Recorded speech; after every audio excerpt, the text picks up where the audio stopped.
What's going on, guys? This is Mias and welcome to my Shaddoll Invoked Dogmatika combo video. I really do believe that this is one of the best decks in the entire game right now, but for some reason nobody really wants to play it. I have no idea why, because it's actually extremely broken. Going first and second, you don't even need hand traps to break boards. So before we start into this combo video, make sure you like and subscribe, and also check me out on Twitch and Instagram.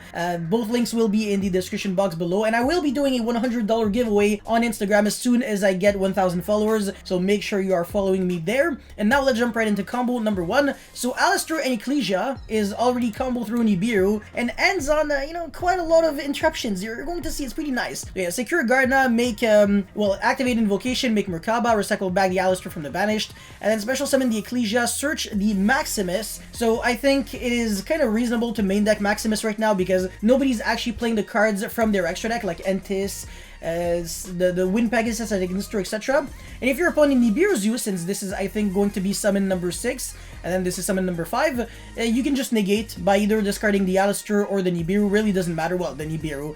It can actually be anything, so yeah, you discard the Aleister, but you still need another card in your hand, which is going to be a relevant discard. But yeah, you negate that Nibiru, and then the Maximus is going to be sending the Titanic Lad and the Abkalone. Abkalone, search Shaddoll Schism, and then send the other card from your hand to the grave. So yeah, and then during the end phase, you can actually search your deck for Fleur de Lis and pass turn there. So on your opponent's turn, whatever your opponent tries to play, you can just go Shaddoll Schism, summon Winda, not only send a dark monster your opponent controls from the field to the graveyard without targeting, but also Winda is obviously a really dangerous floodgate. You have Merkaba in order to negate pretty much anything, well, especially a monster if you have other cards in your hand, because I'm pretty sure the deck plays more monsters than spells and traps. Actually, no, it plays a lot of spell cards, so you can negate spell cards super easy with Merkaba.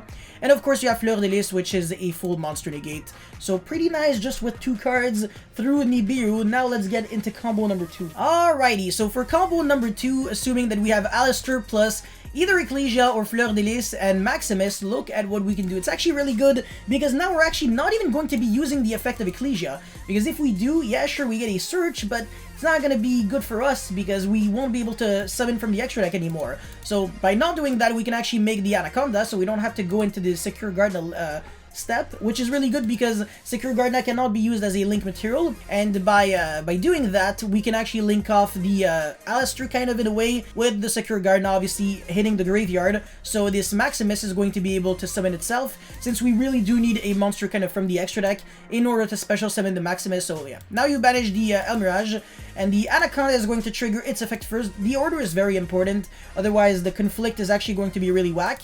So yeah, summon the Destiny or Destroy Phoenix Enforcer, and then Maximus going to be foolishing the Abkalone and the Titanic Lad. Again, do the exact same thing. So surge the Schism, and then end phase surge the Fleur de Lis. So this end board is actually much better. You have Merkaba with Schism, Fleur de Lis, and Phoenix Enforcer with obviously a stacked graveyard, since next turn you just you get to draw 2 cards.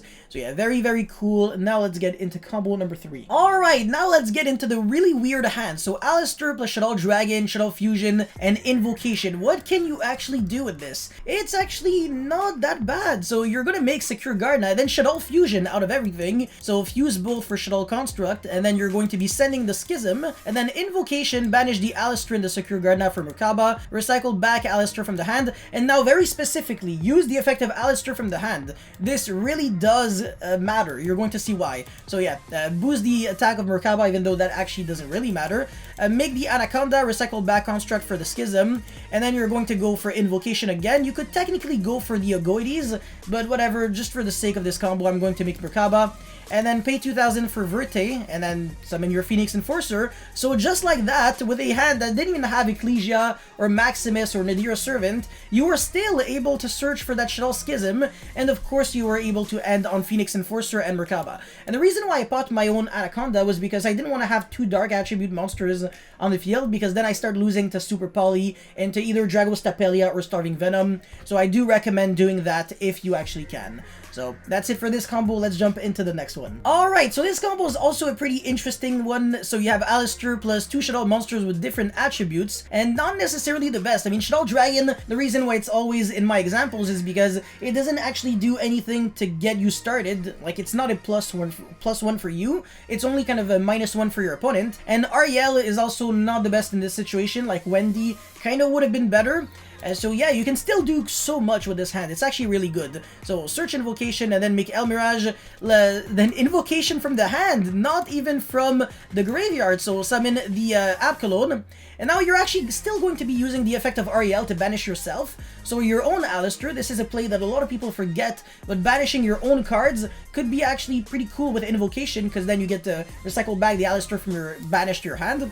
So that's exactly what we're gonna do. And now we have the discard for the Abcalone, since it searches and then discard. So even just with this 3-card hand with no other discard or no card that you are willing to discard, like good cards, like there can only be one, and Solemn Judgment, etc., you can still do this full combo. So link 2 into Anaconda, and then search the Schism, discard the Aleister, pay 2k, Fusion Destiny, Phoenix Enforcer, set the Schism, and yeah, that's already it, man. With the 3-card combo, literally not even that great, and it still ends on Winda access. So every single hand leads to Winda. This deck is absolutely insane. Now let's actually see how this deck breaks boards going second.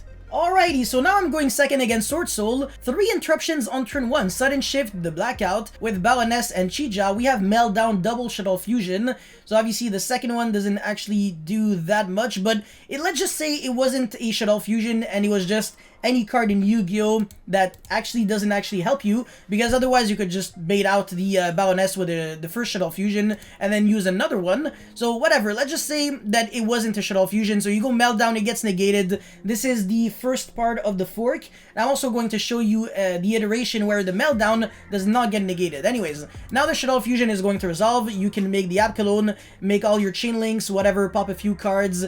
With the Dragon, you get to pop the back row. With the Abcalone, you get to negate the Chija. And then with the Winda, you get to special summon the Shaddoll Beast from your deck.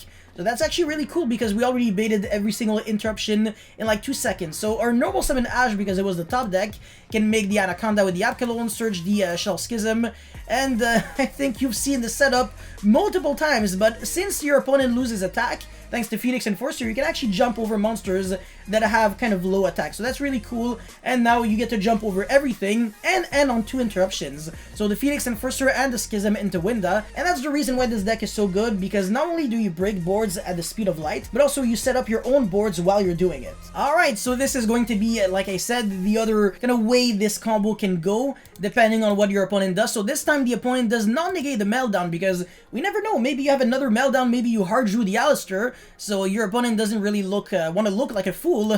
So the Shaddoll Fusion obviously will resolve because of the Meltdown. That's kind of really terrifying. So if you have something like Meltdown and Shaddoll Fusion, if your opponent doesn't specifically have 2 Omni Negates or something like Ash, you pretty much have a guarantee of always resolving this. Very, very scary. So yeah, the Abcalone is going to obviously be able to either negate the Chija or the Baroness. This is an Omni Negate that negates anything and also destroys, so you want to negate the Baroness and then not really the Chija. And of course the Shaddoll Dragon is going to be able to pop the Blackout immediately, because we are still in the window of the Fusion monster being summoned. So Meltdown not only protects your Fusion spells from being negated their activations, but also on the summon of your Fusion monster, everything you do is kind of free to explode as a spell speed 4-esque effect. Your opponent cannot respond to anything. So you go Chainlink 1, Chainlink 2, Chainlink 3, the order doesn't matter at all, because like I said, your opponent cannot respond. So when these summon beasts, even though that really doesn't matter, the Aleister is for sure getting negated here, otherwise you can make Merkaba and then not have to worry about the Chija afterwards, but you're still gonna be able to make the Anaconda, pay 2k, Fusion Destiny, blah blah blah, and then attack, pop. You still have freaking Schism, and this is even better for you because you didn't have to waste, like, let's just say an Ash, for example, as your normal summon. So, yeah, much better this way. So if your opponent does not negate the Meltdown, and if you have Shaddoll Schism, guaranteed your opponent will suffer. You still have multiple other cards in your hand, so you can play through even more interruptions. That's pretty much it for this Shaddoll Invoked Dogmatika combo video. Let me know your thoughts in the comment section below. Don't forget to like and subscribe. I'll see you guys next time. Peace.